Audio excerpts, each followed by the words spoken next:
morning, it's Miss Gainey, and we are going to continue reading The Illustrated Man by Ray Bradbury. So we've read the prologue so far. We know that the illustrated man is a man who is covered in tattoos. Well, not tattoos, but illustrations. And he got those illustrations from a witch. And at night, these illustrations come to life, which is why the illustrated man struggles so much. It's because no one wants to be around him, because when these illustrations come to life on his body, people are horrified. So the first story, or the first illustration or tattoo to come to life, is called TheVeldt. And just a little bit of background information. A veldt is a grassland. So if you're thinking of the Lion King, think of where all like the antelope and the lions and everyone went to, play in the grass or eat. It's not like a desert. It's just like a grassland in Africa. So that's a veldt, and this is called TheVeldt. And one more thing I want to tell you, this book, Ray Bradbury, was originally written in the 40s. So originally it's almost 100 years ago, actually, at this point. But as a science fiction writer, so many of his little short stories have kind of been able to predict the future, or things that he wrote about back in the 40s, like this story. You'll realize, oh my gosh, we actually have that now, and it's called an iPhone. So this story, TheVeldt, is about a smart house. So back then, obviously, there were no cell phones, there were no iPads, there was no, hey, Alexa, put on whatever. That did not exist, okay?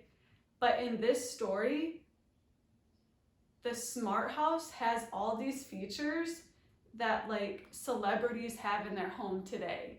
So we have like a light switch on and off.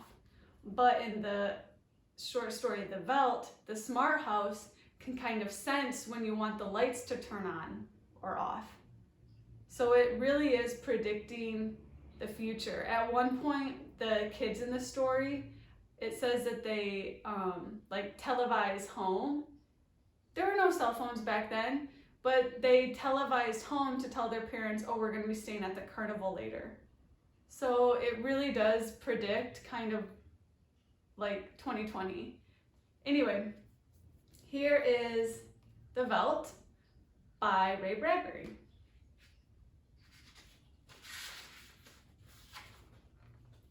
George, I wish you'd look at the nursery. What's wrong with it?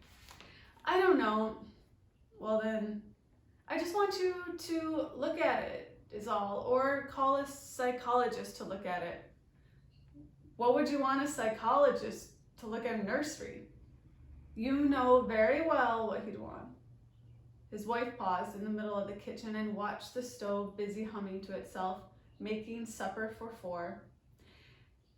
That's the stove she's talking about. The stove is making the supper, not the wife. It's just that the nursery is different now than it was. All right, let's have a look. They walked down the hall of their soundproof, happy life home, which had cost them $30,000 installed. This house, which clothed and fed and rocked them to sleep and played and sang and was good to them. These are all the features of the house. Their approach sensitized a switch somewhere, and the nursery light flicked on when they came within 10 feet of it. Similarly, behind them, in the halls, lights went on and off as they left them behind with a soft automaticity. Well, said George Hadley. They stood on the thatched floor of the nursery. It was 40 feet across by 40 feet long and 30 feet high. It had cost half again as much as the rest of the house. But nothing's too good for our children. George had said. The nursery was silent.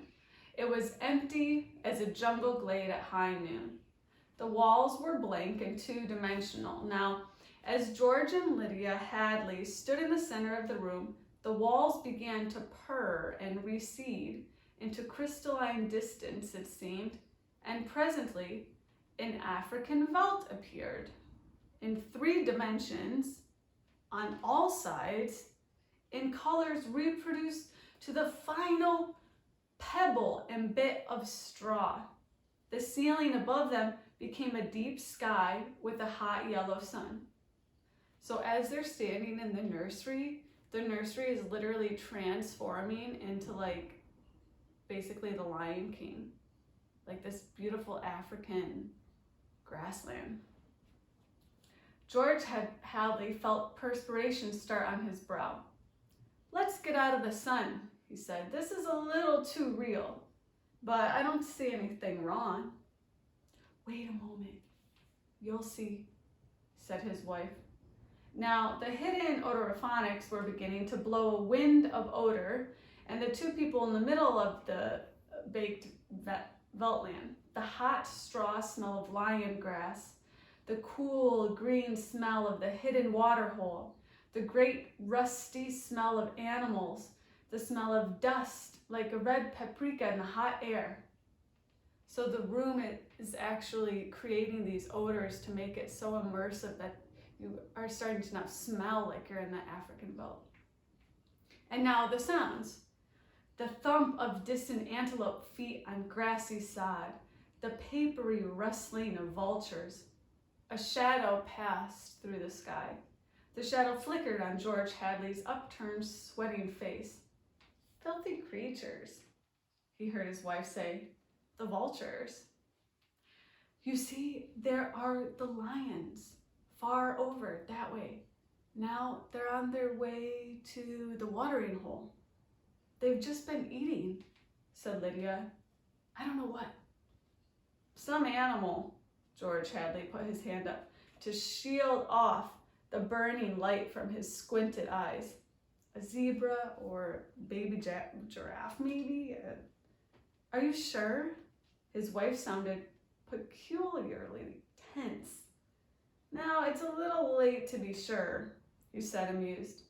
"Nothing over there I can see but cleaned bone, and the vultures dropping what's left." "Did you hear that scream?" she asked. "No." "About a minute ago?" "Sorry, no." Let's pause there, and then we'll continue on in the next video. So if you're following along, we will be on page 11. Thanks for joining me.